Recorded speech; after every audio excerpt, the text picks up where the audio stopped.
Hi, it's Miss Christina, and I am reading Pig the Pug, and they kind of crossed it off, and they wrote Fibber.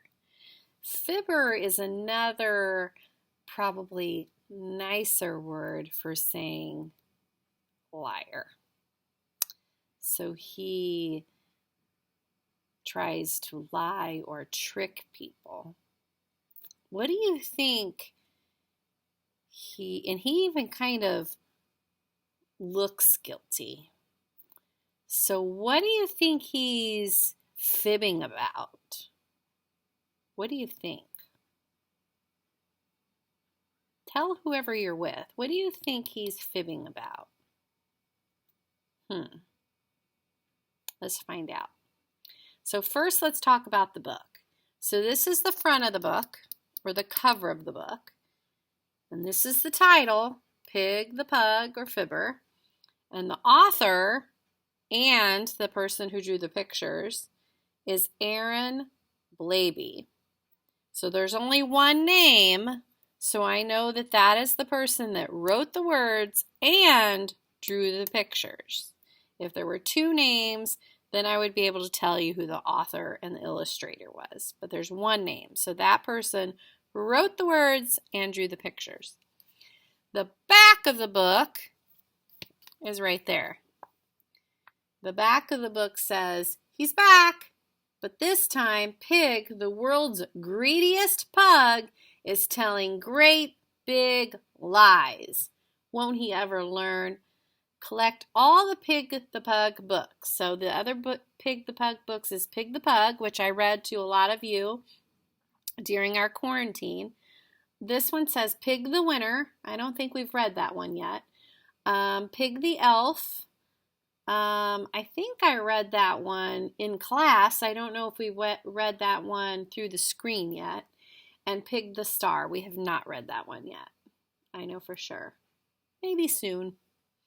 All right, so here we go. So when we open the book to read, we go back to the front of the book where we see the title, and we open the book. He looks so guilty. And then we have this. It says, no, it's pigs. So it says this book belongs to Trevor. And then Pig crossed it off and wrote, no, it's pigs. That's the first fib. Oh my goodness. Pig the Pug, Fibber.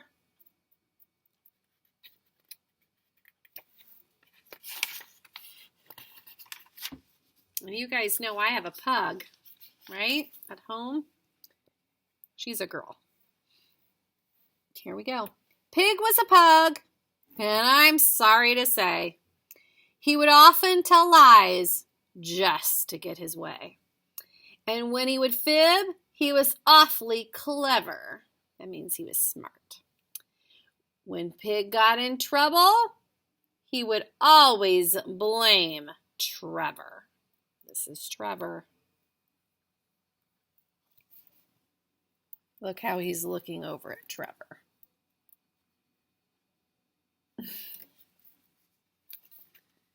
I think pugs are so cute. You see, he would mess up the living room mat. Oh my goodness, look what he did to the living room mat. He made a mess. And then he would point and say, Trevor did that. Is that a fib or a lie? Or he would shatter a beautiful vase of flowers. And then he would say, Trevor's been crazy for hours.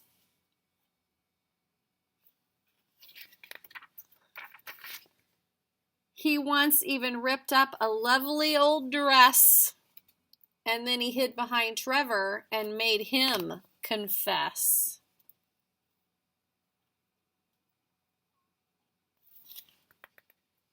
And oftentimes you can see his teeth stick out. A lot of times pugs, their little teeth stick out like that.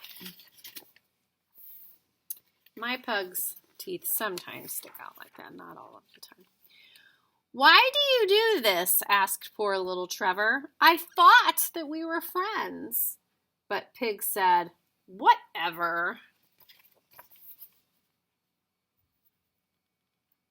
That's another feature of a pug. They have a curly little tail and a lot of little fat rolls. My pug's kind of small. She doesn't really have a lot of fat rolls.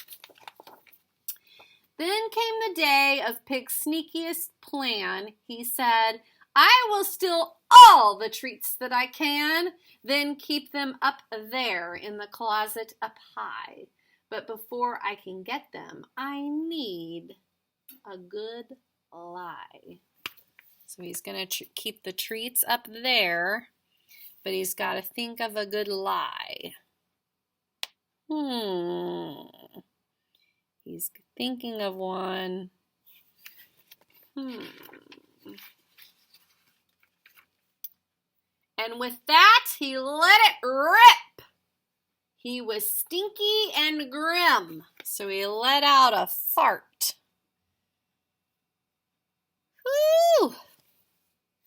It looks like it smells pretty bad. Then he pointed at Trevor and said, it was him! Woo! It was him!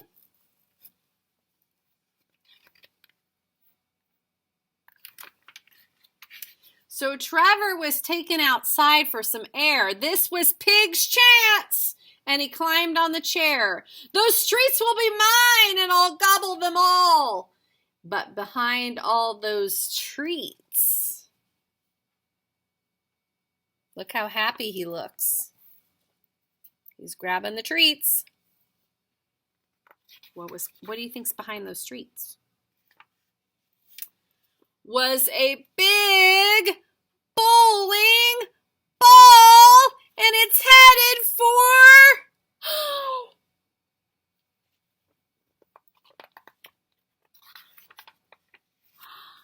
these days it's different, I'm happy to say.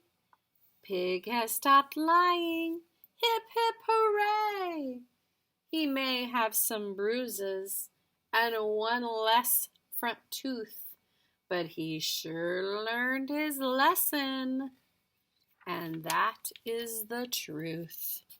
So he's missing a tooth, and he's got a bruised nose, and look on his head. Oh, poor Pig. Something's always happening to Pig.